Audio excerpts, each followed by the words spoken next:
Honey, let me do this if you love me. Those were the words my wife said to me during what began as a romantic dinner to celebrate our 5th anniversary. Then my world fell apart. So how do we end up here? My attractive, 29-year-old wife just told me she wants to sleep with other men outside our marriage. She said it, at least it seemed clear to me. I was making reservations for a nice dinner out to one of our favorite restaurants, one of those pricier places with real white tablecloths and a decent wine list. I even bought her a diamond necklace that I knew she wanted from all the hints she'd been dropping since her birthday. I spent almost $1,000 on that bloody necklace, and now I've got to try to get my money back. At dinner, I felt she was ill at ease about something, and our usually easy conversation was too well forced to a degree. She looked distracted, nervous about something.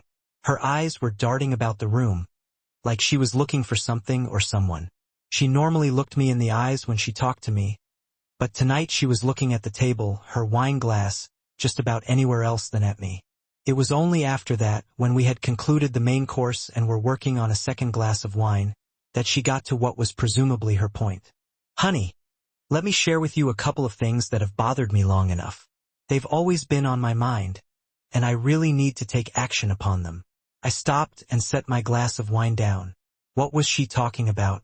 Her tone went low. That was the voice she used when she wanted to talk about something she was serious about.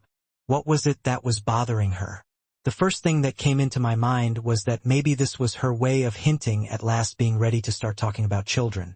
We had talked about it before, several times in fact, over the last 3 years. But we had decided to delay having children until we had achieved more success in our professional careers and saved a bigger nest egg to take care of the cost of having a child. Well, we had done that, and I was keen to get on with making us a bigger family. Was she ready? I was sure hoping this was it, but a lack of eye contact told me maybe that wasn't it. If you want to talk about making babies, normally you might have this big, foolish grin on your face and just make nothing but eye contact. What the hell was going on? Honey, I want to do something which I am not sure that you're going to agree with right now, but it is something which I have thought about really well, and which is sort of important to me. My wife of 5 years, Betty, swallowed and said, I need to explore my life outside of our relationship. I need some freedom to explore who I am, and through that, I know it shall allow me to be a better wife for you. What to say? That I was confused, mystified, upset, angry? Well, I was all of those, all mixed up together at the same time. What the hell, my dear? What are you talking about? I asked, laying my hands on the table, palms down, facing down, looking right into her eyes. My face, with my puzzled expression, met her gaze, but she refused to even look at me as she said, I need to explore other relationships besides you, Thomas. I want your agreement, so you don't get upset and all weird when I do. With each new revelation, I had heard my blood pressure was now starting to go up exponentially, and the veins in my neck were pushing against my shirt collar. Just what kind of relationships are you referring to, Betty? I asked, my confusion growing with every second amidst labored breathing, since my lungs just refused to take in air. Could you be a tad more specific, please? I said, my tone straightforward and my breath held. Well, I think that I may want to see some other man, she replied. What the hell are you talking about, Betty? You want to have an affair, and you want me to agree to it before you run out and have love with other men? Jesus Christ. My tone was pitching, my voice raising in tone. A few of the other diners within the restaurant could probably hear what I had just said. Speak low, honey. There isn't any need for all and sundry to hear what we are talking about. I realized she wanted to spring this little tidbit of news on me out here in a public place, so that I would not scream at her. Well, she ambushed me, all right. Got me good. I wanted to throw up that expensive supper right then and there. My stomach was in a giant knot, and about the only thing I could think to say was, why? Why would you want to see other men, Betty? I need the space to explore myself, I think, she said. Explore myself? What the hell does that mean? Betty, you mean you want to go and have an affair with other men? Are you leaving me? No, dear, I'm not leaving you. There are plenty of reasons why I need to do this. But believe me, I love you very much. You're my soulmate. I want us to have a family and grow old together. But right now, I need to feel certain things that I'm not feeling right now, and I want your mission to explore those things. That's all. It would only be for a few months, and then I would be yours and only yours, Thomas. Your wife again, I promise. Okay. This was pretty much the worst that my little brain could come up with. My wife of 5 years sat me down during an anniversary dinner and informed me that she wanted to be able to have an affair with other men. She wants me just to sit around and do nothing and agree with it all, then promises to resume our marriage at some future date when she is fulfilled, as if nothing has taken place. But she'll be the better wife for having done that. I stood in a state of complete shock, speechless, not a word to say, dead-brained. My lungs couldn't inhale. I got up, laid my napkin delicately on the table, reached for my glass of wine, and drained its contents. Carefully placed the glass down, turned, and just walked out of the restaurant. Honey, where are you going? I don't know, but you really ought to take a cab home. I walked out of the restaurant and found my car, fired up the engine, shifted into gear, and then just drove. I don't know where I was going. My head was splitting open as the pain that originated in the back of it seemed to now migrate to just about every part of it. I lost track of time and where I was.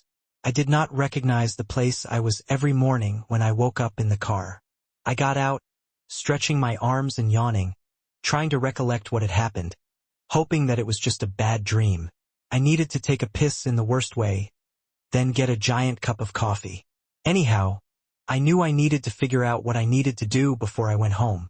I took a leak in the bushes right next to my car and then got back in, turned it on, and hit the road in search of much-needed coffee.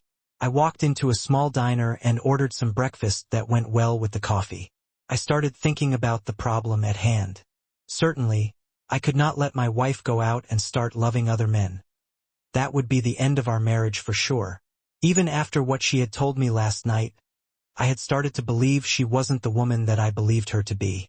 She probably had some kind of nervous breakdown and fantasized about something, which didn't gel with reality. I did not know. I'm not a shrink, just a really puzzled husband. I reached for my cell phone and realized that at one point I had turned it off last night. When it turned on, I had a number of text messages and missed calls from Betty. She wanted to know where I was, if I was all right, and when I was coming home. At this point, I figured that I never wanted to go home, but I knew that I had to, sometime today. I didn't return her call or text message over a number of cups of coffee and some eggs and bacon. I had a rough plan of what I needed to do. It was time to go home. As I pulled into the driveway of our house, Betty opened the front door and came out to meet me. Honey, where have you been all night? I was worried to death about you. I thought that you had an accident and might be in a ditch somewhere. She leaned forward and kissed me, and I drew back, saying, Betty, I'm going to take a shower and clean up, and then you and I are going to talk. We do need to talk about your plan of exploring yourself, as you put it last night. I pushed her aside and went up to the bedroom, getting out of the suit I'd had on all night. I took a very long, very hot shower, going over part of what I wanted to tell her. Pretty damn well unsure how this would work out yet, knowing I needed to do something lest I lose my wife and this be her way of saying goodbye. Maybe it was her own way of testing me on how serious I was with her. I didn't know what was passing in her mind. I thought that I loved her. I married her, even though she has told me that she loves me. Well, we had a big wedding and went on a trip to Europe for a honeymoon. I do not think about other women, and I have never cheated on her, but the impression she gave was that she was not willing, no sir. Thankfully, we don't have children, maybe we wouldn't, which must be determined based upon what will transpire during these forthcoming days and weeks. After putting on some clean clothes, I entered the kitchen, made another cup of coffee, and got myself a notepad and pen. She was already there, sitting at the island. She was watching me closely while trying to look cool. My guts were all over the place. I got my coffee and sat down. Okay, Betty, try telling me once more why you'd like to have relationships outside our marriage. Baby, I need to get this validated as a woman. I don't feel that my needs are catered to now. I need to search out exactly what my needs are and perhaps see if I can find that on my own. So you're abandoning me for a little while? You get clear on what it is you want. No, honey, I'm not going to leave. I'm going to remain right here in our home with you. but I need to be able to do things on my schedule and when I'm wanting to. When do you want to start exploring this new routine, Betty? Well, I reckon it would be all right anytime. May I see it? Of course not, and none of this rubbish either, Betty. We told one another when we married that we would be lifetime partners, lifetime lovers. Now you want to go find other lovers. What the hell am I to think? I think that you want out of our marriage. Honey, it is not like that. It means I have to find that connection that you and I have not had for a couple of years now. Everything we do is work, work, work. We do not play as much as we used to, and most of all, I do not feel you appreciate me the way that you did when we married. Appreciate me? Jesus, everything I do is for you. I have been busting my butt so we could actually afford to have a family and have all of the things we talked about when we got married. This house is almost paid for crying out loud. I had to dial this back a bit because I started getting angry and worked up, but that would not help at all. Are you going to make love with other men? Was the clincher. So, I needed to get that out in the open first before anything else. Honey, I am not sure what I will do. I may want to make love with someone when that would be a correct thing with the right person, and you plan to have an affair with me. It's not cheating on you, Thomas. It's not cheating if you know about it. The hell? Of course, my blood pressure really shot up just at that moment, and I had to take a deep breath and exhale slowly to keep myself focused. I paused a moment and took a long drink of my coffee, which I wished at that moment was a great deal stronger. I needed to take hold of my emotions and get this job done. So, let me get this straight, Betty. You plan to go out and meet other men, date them, and you also plan to continue staying here at home while you do this. Am I right so far? Honey, it isn't quite that simple. I know it seems pretty simple to me, Betty.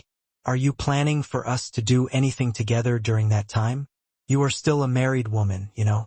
Are we just putting our marriage on hold for a while? Are you thinking that you and I will still have love while you are doing this? Of course, Thomas. We are a family, you and me. I love you a lot and I want us to keep on being a family. That will just be something that I will be doing from time to time in order to find out what I need for me. How often do you plan on doing this, Betty? Every weekend? Twice during the weekdays? Every night? How much are you going to explore? I don't know yet, honey. Why are you so worried about that? Well, I have to sort out what I am going to do while you are off meeting, dating, and having love with your new boyfriends. I am not dating a boyfriend, honey, at least not yet. I slowly blew out a deep breath. I was about to blow a gasket and really had to work hard not to break something just then. Betty, I want to get some things right in my mind before we leave here today. Have you really made up your mind that this is what you want to do? Have you thought about what this will do to our marriage? Then Betty just nodded her head but really didn't answer my question. I thought she hadn't given a lot of consideration to how all this was affecting me. It hadn't crossed her mind apparently that I might have some feelings about what was happening. Then she said, "If you love me, you will let me do this." I shot back, "If you love me, Betty, you will not do this." This was my line in the proverbial sand. Honey, this is a thing that I have made up in my mind, and there is nothing you can say to dissuade me from it. It was the ultimatum that would mold everything in our future. From now on, our marriage would be different. She hadn't thought it far enough along to realize that being unfaithful, even if you are announcing it beforehand, is a marriage breaker. Now, it was time my plan took shape. Okay, here are my conditions, I told her. They are not negotiable. All that she has to do, you do it outside. I am not going to share the same roof with you while you go about dating and making love to other men. And if you thought you were going to bring them here, you have another thing coming. Not on my watch, sweetheart. What shall I do? Where shall I go? I suppose you can stay with one of your friends. How about that woman, Kylie, from school that you were chummy with? You've been spending a lot of time with her. You told me that she was divorced and lives alone. Call her and ask her if you can stay with her for a while. If that isn't possible, you can rent a short-term apartment somewhere. You will be responsible for the expenses and utilities, and your car payment. She was teaching in the elementary school, grade 3, and making a good income. I was a forensic auditor, a chartered accountant working in a big firm with an excellent salary and lots of annual bonuses. From what you said, I guess that I'm not giving you everything that you need in our relationship right now." This made Betty's head come up, and for the first time, she looked me in the eye. She figured that too was giving in and that she had won the battle. I said, "Well, then, if you desire an open marriage, I guess I will just have to be patient while you spend your time with your affairs. Are you going to come back home to me in the end of all this?" "Betty? Sweetheart, of course I am. I do love you so much. You are my husband, and I want us to build a family. And what am I supposed to do while you are with other men? Am I supposed to be faithful to you, sit at home, and wait for you to get done loving your boyfriends, and then open arms and love when you come back? Is that how it is? Do you think that? Have you thought at all, even a little bit, about what this is going to do to me? I want you as my husband, honey, and only you. Whatever I do while I'm away from you for the next little bit will not mean anything after I come home to you. I want you to be my husband and the father of my children." Wow! I thought, what a funny way to show it. It was already taken in by her when I told her how I really wasn't going to just let her parade her boyfriend friends into our house and have love right under my nose. She must have thought it was some win for her. She can go party with other men without my interference. "Okay, you figure out where you're going to stay and let me know this week. Right now, we need to do some things here to start. I want you to move your clothes and things to the spare bedroom. I'm not sure that I can share the same bed with you just now. Your plan is too hurtful. I feel like you are leaving me, but just haven't said as much, so you tell me what I should think." The silence from Betty was deafening, and from that alone, I took the sense that she was starting to realize that I wasn't going to just lie down over this. Perhaps she's shocked. I want her out of our bed. But what the hell did she expect? She must have figured me a complete stupid chump to figure I was going to meekly let her run out and love around and then believe that she was going to come home and pretend we are a happy couple. Nope. But Betty was friendly with another teacher, Kylie, and I reckoned that the source of some of this stupidity might be Kylie. She was a grade 4 teacher in the same school where my wife taught. She had been caught by her husband loving around with several lovers, and he bounced her ass out the door 2 years ago. Kylie was 35 years old, good-looking, great body, but her downfall was going to bed with any man that smiled at her. I had an idea that Kylie was the influence behind Betty wanting to explore herself before having a family. What that meant for me was that in case she explored too much, there wasn't going to be a family, at least not with me, only a divorce. I got up from the table and walked away. "Is that all, Thomas? You want to move out?" Betty asked. "Yeah, that is all now. Not that I want you to, Betty, but I do not want you to do this at all, really. When we married, we promised each other monogamy. Now you plan to break that pledge, and what is expected of me? You want for me to be quiet as you are having your love with other men. If you want an open marriage, then I do the same." Dumbfounded, Betty didn't say a word. I left before things escalated into a shouting match. I had picked up my car keys and was about to leave. "Honey, where are you going?" she asked.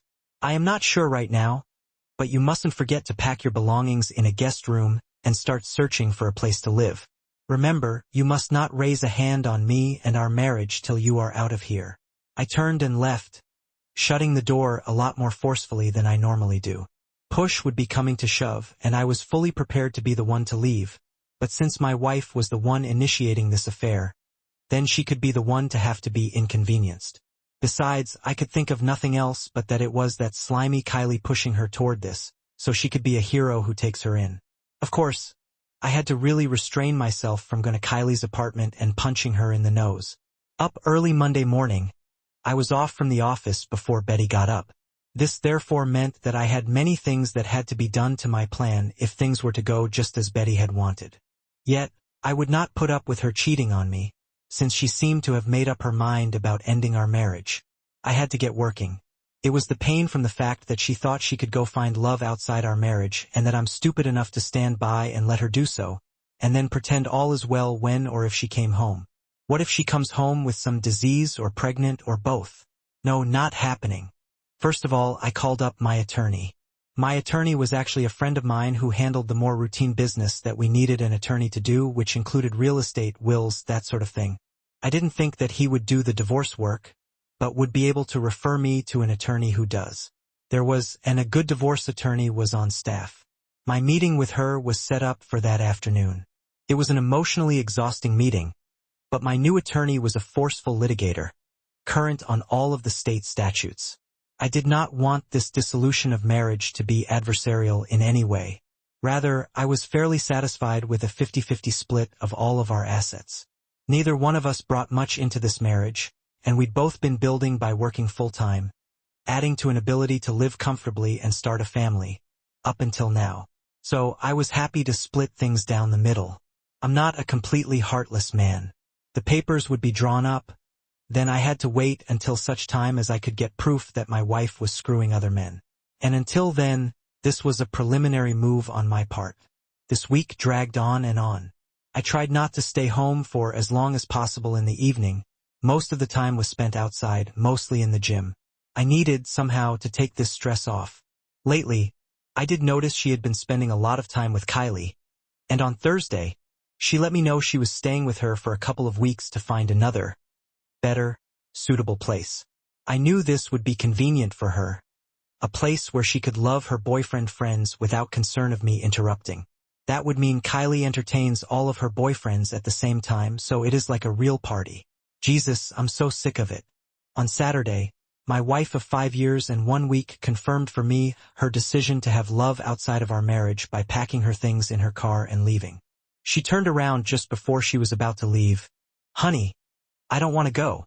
Are you sure we can't work something out so I can stay? I love you a lot, and I really want our marriage to be better. My God, Betty. If you loved me at all and wanted our marriage to be better, you would not go through with this. Yes, I want you to stay here at home with me, but I will not allow you to love other men while you are my wife. I love you, but I'm just not going to stand for that. Please come with me to marriage counseling to try to sort out what the problems are. But if you won't do that, then I don't know what I can say. So, she was putting her stuff in her car, and I went into my car and headed toward town to get new locks for the house. The following day, I went and changed 3 locks on the house and changed the code on the garage door opener. I sat at home, staring at the 4 walls, hoping from the whole of Saturday night and all of Sunday that Betty would come to her senses and come back home. The following week was very hard on me. I resumed going to the gym each day that week and took up running again to try and reduce my level of stress. Sometimes, I was horribly depressed and wanted to go to her and beg her to come home. I still couldn't fathom it all in my head. My wife leaving me to find love with other men while we remained married.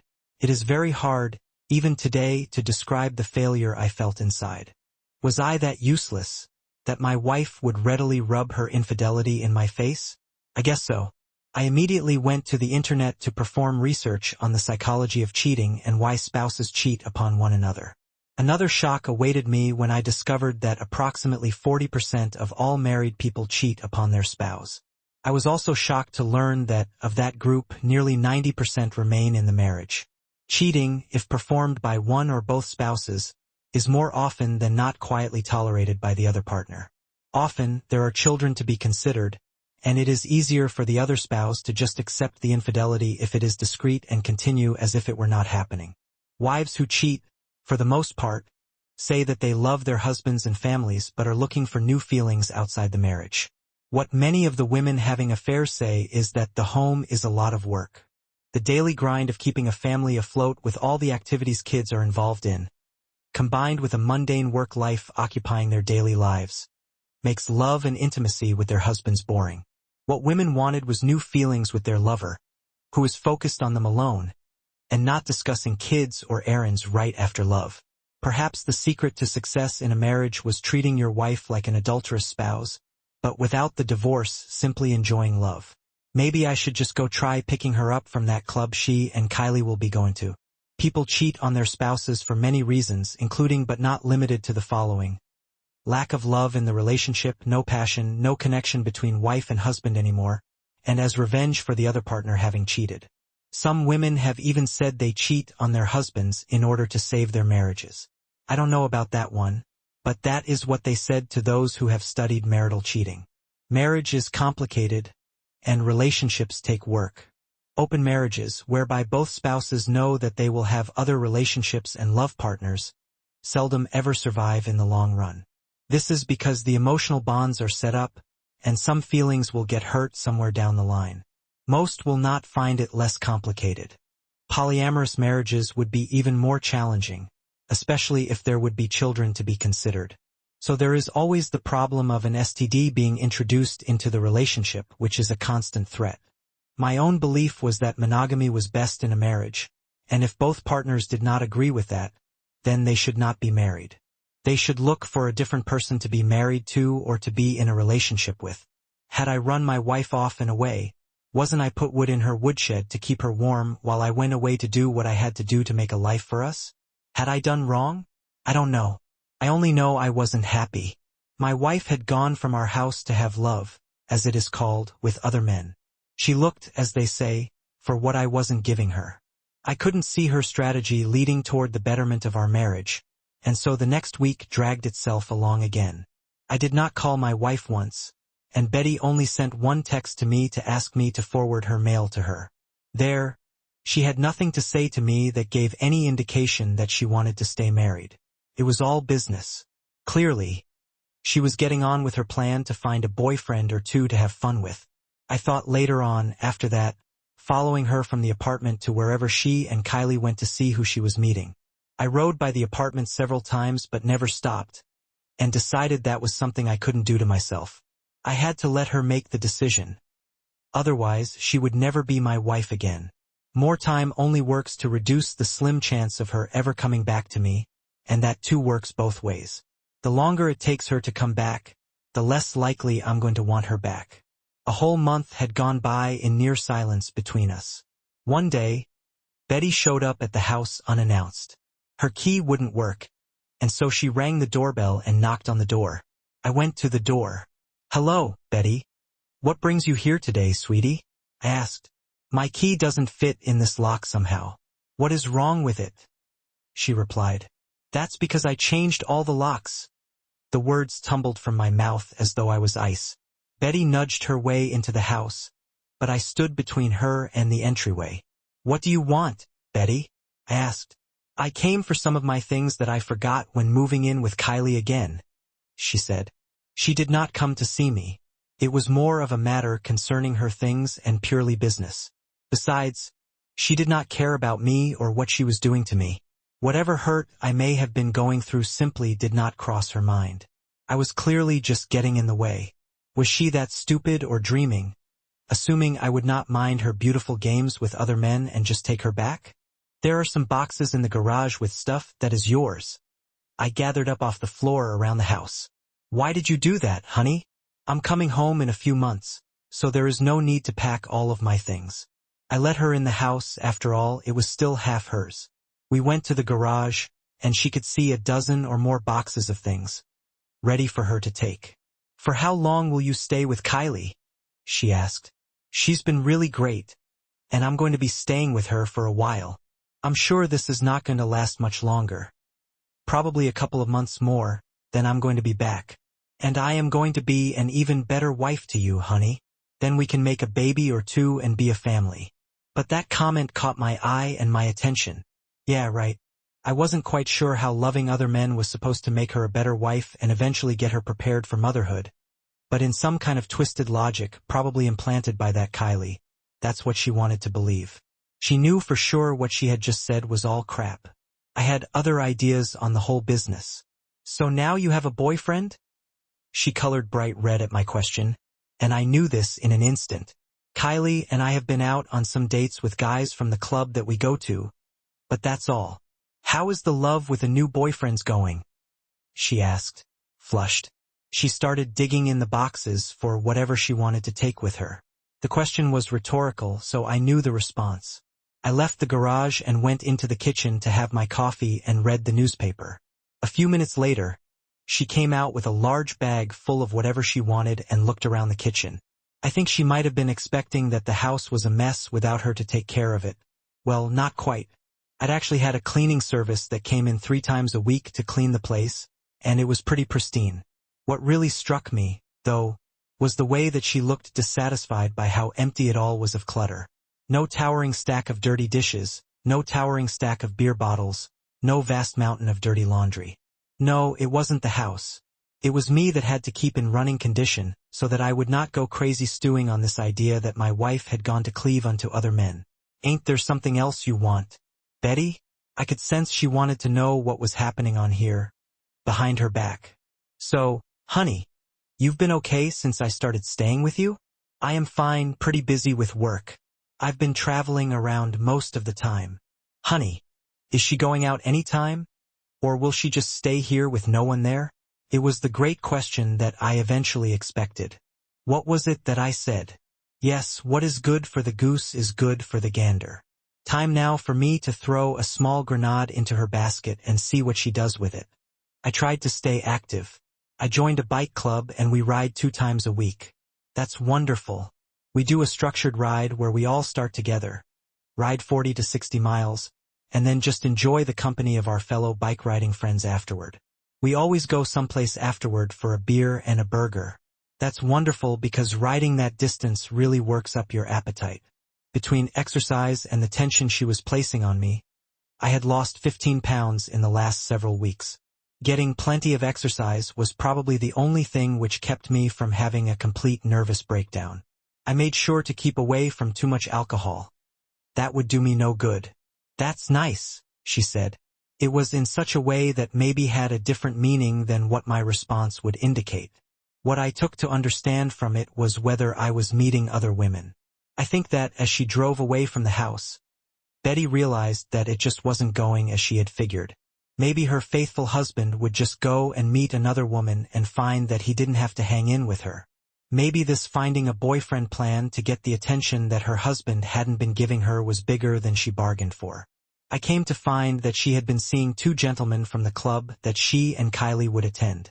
She had relations with both of these men, and both were married, simply looking to have a good time. Betty was that good time. 2 months went by, and I was convinced that my marriage had come to an end. Time was good to actually begin the next phase of my plan. Months passed since she called me, and from that, I knew she wasn't thinking of me or the marriage. She was out there doing whatever her heart desired, and she never showed any sign of wanting to come back home. In case she did, it would be with lots of conditions attached. Even then, I was not sure I would take her back, and for a good reason. Beyond what she was doing, it turned out she and one of her boyfriends had gone on vacation in the Dominican Republic during school break. A little getaway to the sun and sand to work on their suntans, among other things. So, if that was her idea of making our marriage stronger through infidelity, well, it was the crap that Kylie had been selling to Betty about what a bad husband I had been and how I had ignored my wife that had resonated with her before she decided to leave our marriage. Now she was living in a 2-bedroom apartment that she shared with her disgruntled, divorced friend. Her standing amongst the other teachers and her family was on a downward spiral. She eloped with another man to the Caribbean, and her mother, upon being informed of it by somebody, called me wanting to know why we had separated. Most probably, she must have thought we quarreled. I related to her how her daughter had abandoned me in order to go get love from other men. She couldn't believe me but was dumbfounded. I told her to speak to her daughter herself, Betty, and find out her mother called her. Betty, why did you leave your house? What happened between you and Thomas? Does he maltreat you? No, Mom, he doesn't harm me. But he doesn't give me the feelings I need from a man. Now, Thomas doesn't make me feel desirable. I need that feeling. I need to feel wanted. I don't feel attractive to him, so I need to feel that from someone else. Now, I want to have some fun before Thomas and I start having children. I need to do this now, then in a few months I will go back to him when he will appreciate me more, and it all will be good. You'll see. Her mother was so very shocked and appalled. Dear, if you have love with other men, Thomas is not going to want you as a wife. Cheating on him is the best way to end your marriage. Don't you understand that? I know Thomas loves me, Mom. He understands that I need to do this. I'll go back home in a few months, maybe a year at most, and then we will have babies. Betty, sweetheart, now it's time to head back home. There will be no marriage to speak of. Leave alone a husband to head back home to. Of course, there wouldn't be any babies with him either. Are you getting me, Mama? I know that Thomas loves me. I know what I am doing. Even her mother couldn't talk some sense into her. So, in that good for the goose, good for the gander way of thinking, I had decided that I was going to see if I was ready for a life. It was now about 3 months since Betty left, and it was time that I got on with my life. One day, I worked up the courage to ask one of the women that I cycled with to go on a date with me. All I really wanted was some female company apart from the rut I found myself living in. Wake up, go to work, go to the gym, go cycling, sleep, repeat tomorrow, just wait for this rubbish to get over. That was all. Oh, part of me was hoping that eventually, Betty would come to her senses, stop this folly, and come on home, but that wasn't going to happen. I was compelled to consider some cold hard truths. She was no more likely to come back, at least not the wife that I married, or at least not the woman that I thought I knew. She was so free, finding the excuse as a woman which she could not find in our marriage. They call it, I hear from what the psychologists say, the reason married women cheat on their husbands. I tried not to make it so clingy that people would simply think of it as a hit for someone that's a little too creepy. I know, so I really wanted to know the people in my cycling group and hoped that they could know me before asking one of the ladies out on a date. I wanted this not to be a pity date. My cycling friends pretty much knew that I was separated from my wife, and I'm sure that some might even have known that Betty was actively dating other men. It wasn't that big of a city. People know people, and the juicy gossip eventually does get around. So, I was very surprised when finally one lady, Laura, accepted my invitation for drinks and a snack. I wished to go out on Saturday night to some nice place which would allow going on casual and relaxed and not to read too much into it. I had planned before dinner that we should kayak on the lake near the city. Having kayaked quite a bit a few years ago, I generally knew how to do most things. I asked Laura if she had ever kayaked, and though she hadn't, I said it's a lot of fun. To this, she responded that she'd really like to give it a shot. It was therefore a date. As the food and drinks followed the activity, in the end, it was an excellent time. Laura liked the kayaking. We only did about 10 miles on the water, taking about 3 hours. Then it was off to a nice restaurant for a good plate of food and a drink. I like beer, so steak with some French fries and a good local craft beer. Laura likes white wine and had pasta. Low-key, informal, no pressure. To top the night off, we got ice cream at a stand on the waterfront boardwalk. I drove her home, telling her that I had a great time. I do remember I gave her a peck on the cheek. She leaned towards me and kissed me on the lips. That was nice and totally unexpected in every respect. So, I didn't want to appear too eager, so I waited until I chanced on her at the regular Tuesday cycle meetup to fix up a date. She kind of surprised me when she said that since I didn't call her, she had thought that I didn't have a good time. I was quick to tell Laura that it was just the opposite, that I had a great time and really enjoyed what we did, and especially being with her. So we made a date for Saturday to play golf. I saw over the internet that when you want to have someone take an interest in you, there's a real fine line about too much texting or calling. Men that continue to text or call their ladies are found too needy. Hence, when the ladies detect such behavior, they will avoid such people. So, I sent Laura a text on Friday saying how much I was looking forward to playing golf with her on Saturday, and what time I could pick her up, leaving the option open for her to meet me at the golf club if she wanted. She said, "Please, can you pick me up?" So we agreed on early afternoon. We had so much fun playing golf. Neither one of us will ever be a pro golfer, but we had lots of fun. At night, we had dinner at my place, barbecue and a bottle of wine.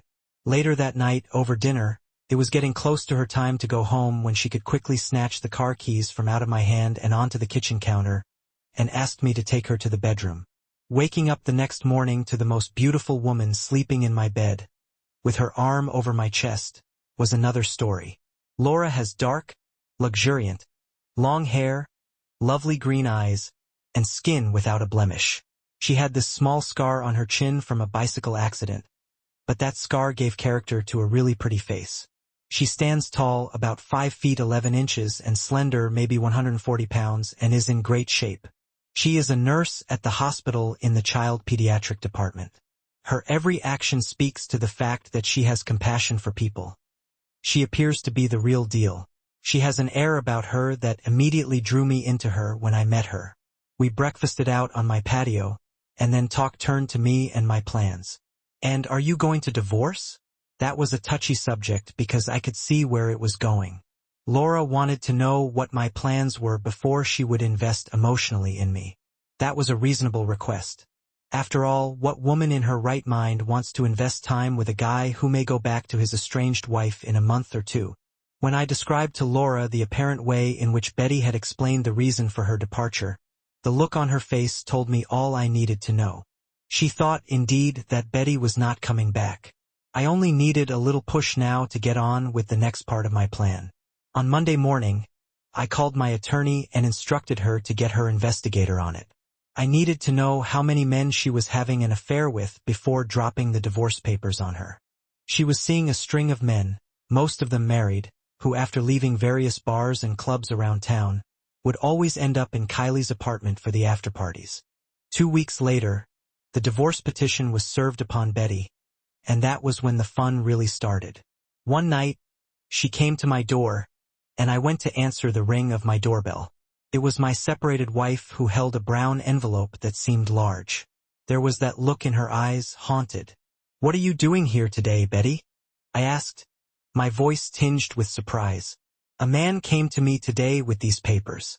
What is the meaning of this? You filed for divorce, man. I told you I was coming back home soon. I even was thinking of coming home this week. We could have gotten to work on that baby we've been talking about." I drew her into the room, placed her in a chair, and sat down in the kitchen. "It is rather late now for that, Betty. I told you at the time you left that I did not want you to go, and yet you went. Sweetie, I'm telling you I'm trying to learn who I am and like myself a little bit."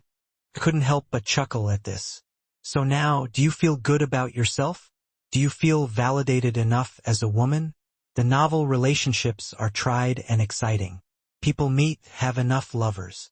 I went ahead and prepared to blast because it sure looks to me like you have. I have had virtually no communication from you since you left our home.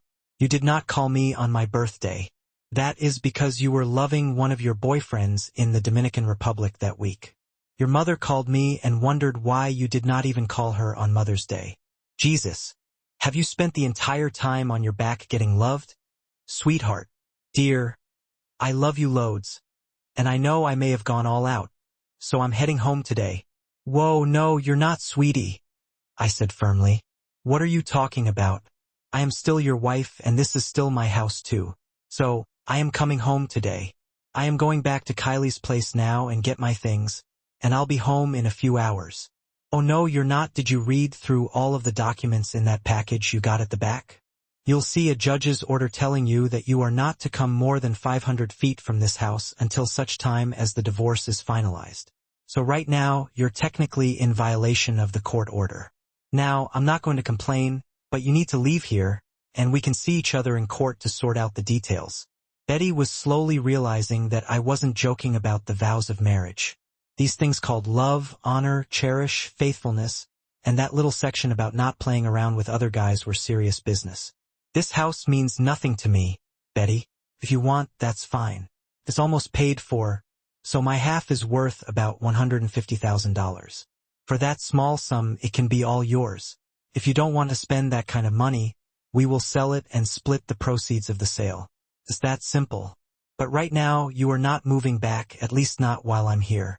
I pushed her to the door, shut it behind her, and locked it.